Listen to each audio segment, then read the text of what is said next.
세상에 이게 정말 사람이 할 수 있는 일인가요? 저는 제 눈을 믿을 수가 없습니다. 독일 연방교통부에서 25년을 몸담은 베테랑 마르쿠스 슈미트의 목소리가 가늘게 떨립니다. 평생 완벽을 신조로 삼아온 그였지만 지금 한국의 고속도로 앞에선 그저 얼어붙은 아이처럼 서 있을 뿐이죠. 수만 대의 차가 꼬리에 꼬리를 물고 시속 100km로 쏟아져 나오는데 단 한 대의 차도 브레이크를 밟지 않습니다. 톨게이트라는 거대한 장벽이 사라진 자리에 오직 매끄러운 도로만이 끝없이 펼쳐져 있고 보이지 않는 기술은 단 0.01초 만에 기적 같은 결제를 끝내버립니다. 독일 아우토반이 세계 최고라 믿었던 지난 세월이 무색해지는 순간이었습니다. 독일의 자존심을 꺾은 것은 화려한 기계가 아니었습니다.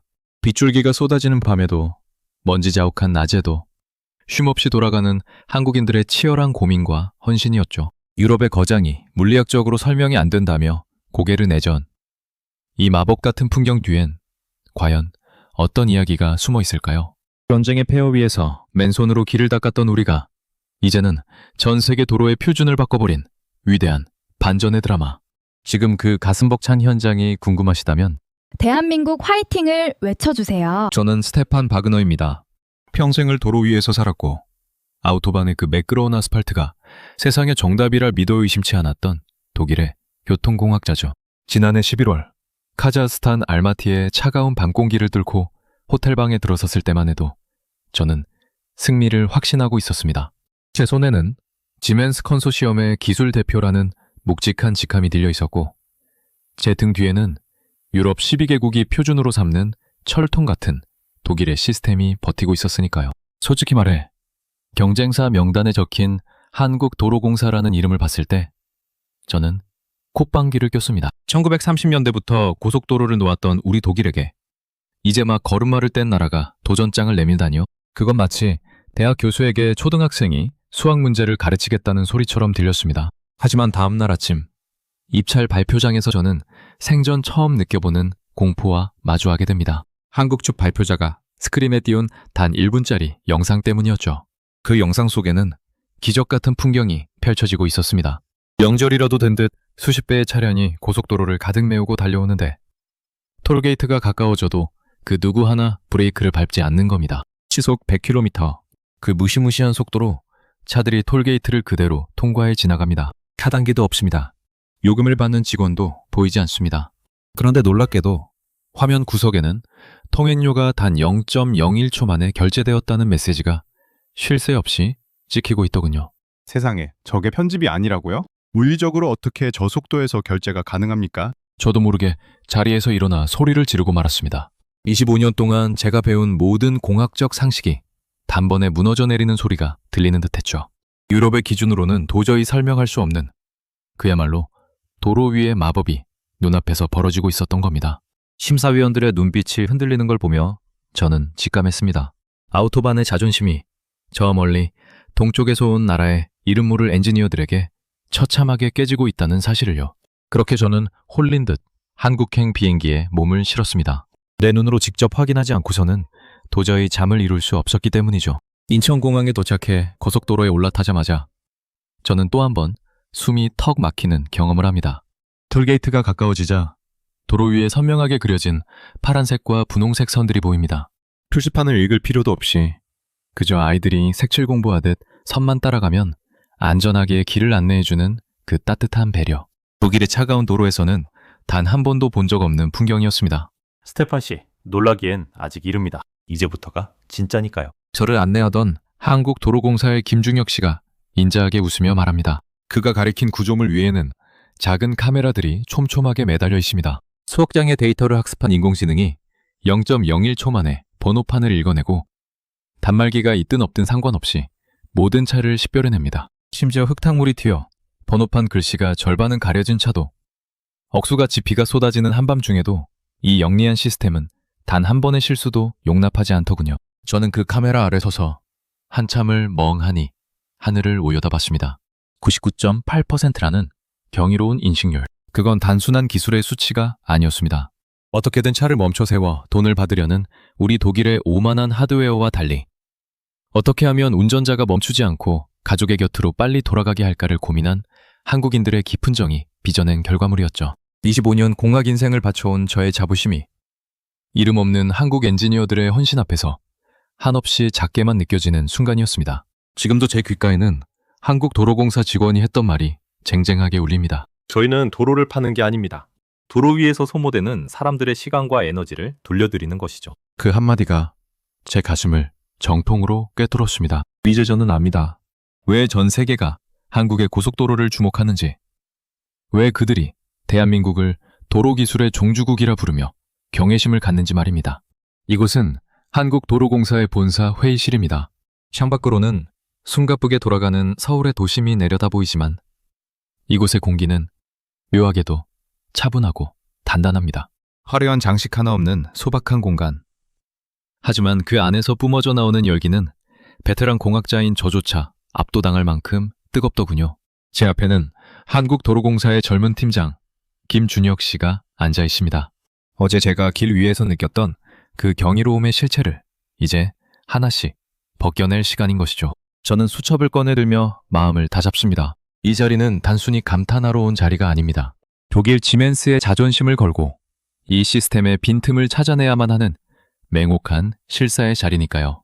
준혁 씨, 어제 제가 본 그 광경은 정말 인상적이었습니다. 하지만 공학자로서 묻고 싶군요. 차단기를 없앤다는 건 사실상 요금을 내지 않는 차량을 막을 물리적 수단을 포기했다는 뜻 아닙니까? 그 엄청난 리스크를 어떻게 감당하고 있는 거죠? 제 질문은 날카로웠고 회의실엔 잠시 팽팽한 긴장감이 흐릅니다. 독일이라면, 아니 유럽의 그 어느 나라라면 상상도 못할 일입니다. 요금을 내지 않는 차를 그냥 보내준다뇨. 그건 시스템의 붕괴를 의미하는 겁니다. 그런데 제 질문을 받은 김준혁 팀장의 얼굴엔 당황한 기색이 전혀 없더군요. 오히려 그는 기다렸다는 듯 부드럽게 미소를 지으며 화면을 켭니다. 스테판 씨, 저희의 답은 간단합니다. 하드웨어가 막지 못하는 것을 소프트웨어가 더 완벽하게 감시하는 것이죠. 화면에는 도로 상단에 매달린 수많은 카메라의 영상이 떠오릅니다. 지능형 영상인식 시스템, VDS라고 불리는 이 기술의 실체가 드러나는 순간입니다. 김 팀장이 보여주는 영상은 충격적입니다. 억수같이 비가 쏟아지는 한밤중, 앞차가 튀긴 흙탕물 때문에 번호판의 절반 이상이 시커멓게 가려진 차량이 시속 100km가 넘는 속도로 카메라 앞을 스쳐 지나갑니다. 제 눈으론 번호판이 달려있는지조차 확인하기 힘든 찰나입니다. 그런데 화면 오른쪽 상단에 초록색 숫자가 선명하게 찍힙니다. 인식 완료. 0.01초. 말도 안 돼. 이 상황에서 번호판을 읽어냈다고요? 저는 의자에서 몸을 일으켜 화면 앞으로 다가갑니다. 믿을 수 없는 속도, 믿을 수 없는 정확도입니다. 김 팀장은 차분하게 설명을 이어갑니다. 수억 장의 번호판 데이터를 학습한 인공지능이 흐릿한 픽셀 조각들을 스스로 추론해서 복원해낸다는 겁니다. 흙탕물에 가려진 글자의 윤곽을 주변 패턴으로 읽어내고 비스듬하게 찍힌 번호판의 각도를 정면으로 펴서 분석하는 이 놀라운 기술. 인식률은 99.8%입니다. 사실상 대한민국 땅에서 요금을 내지 않고 빠져나갈 수 있는 차는 단 한 대도 없다고 보셔도 무방합니다. 그 숫자를 듣는 순간 제 머릿속에선 수십 년간 쌓아온 독일의 자존심이 우르르 무너져 내리는 소리가 들립니다. 우리 독일은 어떻게 하면 차를 더 확실하게 멈춰 세울지, 어떻게 하면 더 튼튼한 차단기를 만들지 고민할 때 한국은 아예 다른 질문을 던졌던 겁니다. 어떻게 하면 차를 멈추지 않아도 될까? 질문이 다르니 결과는 천양지차일 수밖에요. 오후가 되자 저희는 실제 도로로 나갑니다. 이번엔 영상 약정 서비스라는 것을 직접 체험해볼 차례입니다. 김 팀장이 자기 스마트폰을 보여주며 말하더군요. 스테판 씨, 제 차에는 하이패스 단말기가 없습니다. 그냥 제 번호판과 카드를 앱에 등록해뒀을 뿐이죠. 그게 가능할까요? 단말기도 없이 요금이 결제된다뇨. 저희가 탄 차가 톨게이트 구간에 진입합니다. 차창에는 그 흔한 단말기 하나, 스티커 하나 붙어있지 않습니다. 그런데 차가 구조물을 통과하는 바로 그 찰나, 김 팀장의 주머니에서 띵동 하는 경쾌한 알림음이 울립니다. 0.01초의 마법이 제 눈앞에서 실현된 겁니다. 차 안은 정적에 휩싸입니다. 함께 온 독일 동료들의 얼굴도 저처럼 하얗게 질려 있습니다. 이건 단순히 편리함의 문제가 아닙니다. 단말기라는 거대한 하드웨어 시장 자체가 한국의 소프트웨어 기술 한 방에 사라져버릴 수도 있다는 뜻이니까요. 준혁 씨, 이 기술을 완성하기까지 얼마나 많은 반대가 있었습니까? 독일 같았으면 미스크 때문에 시작조차 못했을 텐데요. 제 물음에 김 팀장이 창밖으로 끝없이 이어지는 고속도로를 바라보며 답합니다. 당연히 반대가 많았죠. 실패하면 어쩔 거냐는 꾸중도 매일 들었습니다. 하지만 저희 선배들이 그러시더군요. 틀린 구조를 고치는데 눈치를 봐선 안 된다고요. 국민의 소중한 시간을 도로 위에서 버리게 만드는 시스템이라면 우리가 책임지고 바꿔야 한다고요. 그 말을 듣는 순간 제 가슴 한구석이 뭉클해집니다. 이들이 만든 건 차가운 기계 덩어리가 아니었습니다. 도로 위에서 낭비되는 사람들의 1분 1초를 아껴주고 싶다는 그 간절하고도 뜨거운 책임감이었던 것이죠. 전쟁의 잿더미 위에서 경부고속도로를 놓으며 흘렸던 그 피와 땀이 이제는 세계 최고의 인공지능 기술로 승화되어 도로 위를 흐르고 있습니다. 저는 이제 인정할 수밖에 없습니다. 아우토반의 시대는 가고 이제 대한민국이 만드는 멈추지 않는 도로의 시대가 왔음을 말입니다. 그날 저녁 호텔방으로 돌아온 저는 독일 본사의 클라우스 팀장에게 전화를 겁니다. 클라우스, 보고서를 다시 써야 할 것 같네. 이번 입찰에서 우리는 졌어. 아니, 지는 게 당연해. 우리가 하드웨어를 팔려고 할 때 한국은 사람의 시간을 팔고 있었거든. 전화기 넘어 클라우스의 침묵이 길어집니다. 저 또한 창밖으로 멈추지 않고 흐르는 서울의 불빛들을 바라보며 긴 한숨을 내뱉습니다. 대한민국 고속도로. 이곳은 이제 도로가 아닙니다. 인류가 꿈꿔온 미래가 가장 먼저 도착한 현장인 것이죠. 어떻게 하면 차를 멈추지 않아도 될까? 이 질문 하나가 대한민국의 고속도로를 세계에서 가장 영리한 도로로 만든 것이죠. 김준혁 팀장의 목소리엔 형용할 수 없는 자부심이 서려 있습니다. 저는 그의 설명을 들으며 도로 위를 가로지르는 저 거대한 구조물을 다시 한번 올려다봅니다. 카메라 몇 대가 달려있을 뿐인 저 소박한 철골 구조물이 사실은 인간의 한계를 뛰어넘는 지능을 품고 있다는 사실이 여전히 믿기지 않는 겁니다. 하지만 제 눈앞에서 벌어지는 일들은 그 어떤 정교한 마술보다 더 현실적이고 압도적입니다. 스테판 씨, 이제 이 기술이 단순한 편리함을 넘어 어떻게 사람을 구하고 있는지 보여드리겠습니다. 김 팀장이 저를 안내한 곳은 톨게이트 본선에서 조금 떨어진 분기점 부근입니다. 그곳엔 제가 한국에 도착하자마자 가장 깊은 인상을 받았던 바로 그 색깔 유도선이 도로 위에 선명하게 뻗어 있습니다. 분홍색과 초록색, 독일의 무채색 도로에서는 상상도 못할 파격적인 색깔들이죠. 사실 처음 봤을 때는 그저 시각적인 장식이라고만 생각했습니다. 하지만 그 이면에 숨겨진 이야기를 듣는 순간 저는 공학자로서 가져왔던 모든 오만한 잣대를 내려놓을 수밖에 없게 됩니다. 이 선들이 처음 그려진 건 2011년입니다. 당시 안산 분기점에서 길을 잘못 든 운전자들이 급하게 차선을 바꾸다 대형 사고가 빈번했죠. 그때 한 직원이 아이들이 색칠 공부를 하는 모습을 보고 아이디어를 냈습니다. 글자를 읽지 못하는 아이들도 색깔은 구별할 수 있지 않을까 하는 아주 단순한 물음에서 시작된 겁니다. 저는 잠시 말을 잃고 도로 바닥을 응시합니다. 초등학생도 알 수 있을 만큼 쉽게 만들라는 지시, 그리고 그 지시를 받들어 법규에도 없던 색깔을 도로에 입히기 위해 경찰청을 수없이 드나들며 설득했던 이름 모를 엔지니어의 고집. 그 고집이 안산 분기점의 사고를 6개월 만에 88%나 줄였다는 통계는 전율 그 자체입니다. 화려한 연구실의 슈퍼컴퓨터가 아니라 매 가족과 이웃이 길 위에서 다치지 않기를 바라는 그 간절한 마음이 일궈낸 기적인 것이죠. 독일은 어떻습니까? 우리는 항상 운전자가 표지판을 잘 읽어야 한다고, 법규를 잘 지켜야 한다고 교육만 했지, 정작 운전자가 가장 당황하는 찰나에 무엇이 필요한지는 고민하지 않았던 것 같습니다. 제 고백에 김 팀장이 고개를 끄덕입니다. 그리고 그는 더 놀라운 장면으로 저를 이끕니다. 이번엔 톨게이트 상단이 아니라 도로 옆 관제센터입니다. 수백 개의 모니터가 한국 전역의 고속도로를 실시간으로 비추고 있습니다. 그런데 화면 속에는 차들만 움직이는 게 아닙니다. 도로 위에 떨어진 낙하물 하나, 갓길에 멈춰선 차량 한 대를 인공지능이 즉각적으로 포착해 빨간색 테두리로 표시합니다. 사고가 발생하기도 전에 위험을 감지하고 현장에 경고를 보내는 예측형 관제 시스템인 것이죠. 우리는 지금 이 순간에도 도로에서 데이터를 걷어올립니다. 비가 올 때 노면의 마찰력이 얼마나 줄어드는지, 타이어 소음이 평소와 어떻게 다른지까지 분석하죠. 시스템이 스스로 진화하는 겁니다. 김 팀장의 말대로 한국의 도로는 살아있는 생명체처럼 움직입니다. 이식이 아니라 진화.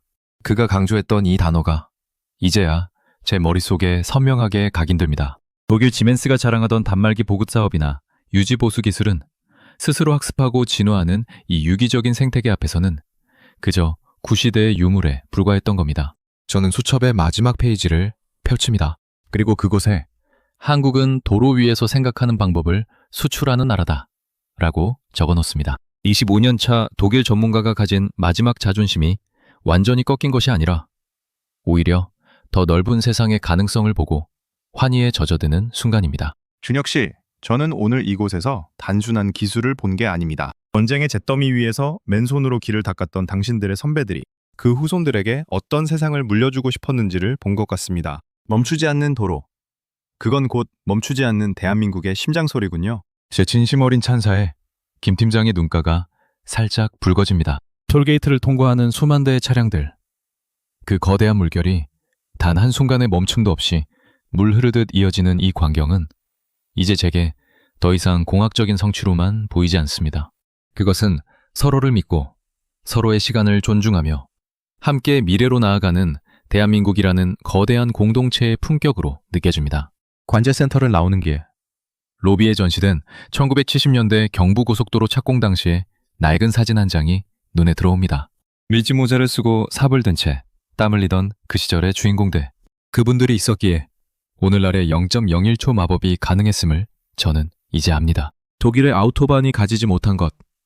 그것은 바로 이 끈질긴 생명력과 내 나라를 최고로 만들겠다는 지독하리만큼 아름다운 집념이었던 겁니다. 전 세계에 이목이 쏠린 카자흐스탄 알마티 순환도로 프로젝트의 최종 낙찰 결과가 발표되던 날 아침. 저는 호텔방 창가에 서서 차가운 새벽 공기를 들이마시고 있었습니다. 테이블 위에는 카자흐스탄 교통부로부터 온 공식 통보서가 놓여 있었죠. 그 결과는 제 예상보다도 그리고 독일 본사의 기대보다도 훨씬 더 단호했습니다. 한국도로공사 컨소시엄 최종 선정. 본서를 내려놓고 창밖을 바라보는데 묘하게도 억울함보다는 깊은 안도감이 밀려옵니다. 25년 동안 제가 설계해온 시스템의 방향이 과연 옳았는가 하는 본질적인 질문에 대한 답을 저는 이곳 한국에서 이미 찾아버렸기 때문입니다. 저는 노트북을 열고 베를린 본사의 클라우스 팀장에게 마지막 보고서를 보냅니다. 우리는 졌습니다. 그리고 그것은 당연한 결과였습니다. 우리는 도로를 막는 법을 연구했지만 한국은 도로를 흐르게 하는 법을 완성했으니까요. 베를린으로 돌아가는 비행기에 몸을 싣기 전 저는 마지막으로 한 번 더 한국의 고속도로를 달려보고 싶어 차를 빌립니다. 공항으로 향하는 길. 다시 마주한 톨게이트는 이제 더 이상 공포나 불심의 대상이 아닙니다. 시속 100km로 달리면서도 마음이 이토록 평온할 수 있다는 사실이 새삼 놀랍기만 하더군요. 차단기가 없는 도로. 브레이크를 밟지 않아도 되는 자유. 그리고 운전자의 심리를 꿰뚫어보는 듯한 노면의 색깔 유도선들. 이 모든 것이 어우러져 만들어내는 풍경은 단순한 기술의 승리가 아니라 인간에 대한 깊은 예우이자 배려인 겁니다. 차창 밖으로 흐르는 한강의 물결과 그 위를 가로지르는 수많은 다리를 보며 생각에 잠깁니다. 불과 반세기 전 전쟁의 폐허 위에서 맨손으로 길을 닦기 시작했던 이 나라가 어떻게 이런 기적을 만들어냈을까요? 그건 아마도 멈추지 않겠다는 의지, 즉 속도를 멈추지 않는 것이 곧 삶의 철학이었던 한국인들의 뜨거운 기질 때문이었을 겁니다. 공항 라운지에서 비행기를 기다리며 저는 수첩의 마지막 페이지를 채워 내려갑니다. 한국은 도로를 수출하는 나라가 아니다. 도로 위에서 사람을 생각하는 방법을 수출하는 나라다. 이 문장을 적고 나니 비로소 25년차 공학자로서 제 마음속에 남아있던 마지막 응어리가 풀리는 기분이 듭니다. 비행기가 이륙하고 창밖으로 서울의 야경이 점차 멀어집니다. 거미줄처럼 뻗어나간 고속도로 위로 수많은 차가 멈추지 않고 흐르는 모습은 마치 살아 움직이는 거대한 생명체 같습니다. 저는 눈을 감고 다짐합니다. 독일로 돌아가면 처음부터 다시 시작하겠다고 말이죠. 한국이 보여준 이 멈추지 않는 도로의 기적을 이제는 제가 전 유럽에 전파하는 전령사가 되어야겠다고 말입니다. 한국의 기술은 이제 세계의 표준을 넘어 인류의 삶을 바꾸는 철학이 되었습니다. 0.01초의 마법 뒤에 숨겨진 한국인들의 피와 땀, 그리고 그 숭고한 책임감을 저는 평생 잊지 못할 겁니다. 대한민국 고속도로. 그것은 진정한 의미의 도로 위의 대혁명이었고 저는 그 역사의 현장을 목격한 가장 행복한 공학자였습니다. 그저 매일같이 지나다니는 평범한 아스팔트 길인 줄만 알았는데 그 0.01초의 찰나를 위해 수만 명의 엔지니어가 밤을 지새우고 이름 모를 누군가가 아이의 색칠 공부책을 보며 사고를 막을 방법을 고민했다는 사실이 참으로 가슴 뭉클하게 다가옵니다. 독일의 베테랑 공학자조차 무릎을 꿇게 만든 것은 단순한 기계의 정교함이 아니었습니다. 바로 단 한 사람도 길 위에서 다치지 않게 하겠다는 한국인 특유의 따뜻한 책임감과 정의였던 것이죠. 여러분의 따뜻한 응원과 공감의 댓글 한 줄이 이 채널을 이끌어가는 가장 큰 힘이 됩니다. 구독과 좋아요로 함께 해주시는 그 마음 잊지 않고 매일 더 깊은 울림을 주는 이야기로 찾아뵙겠습니다.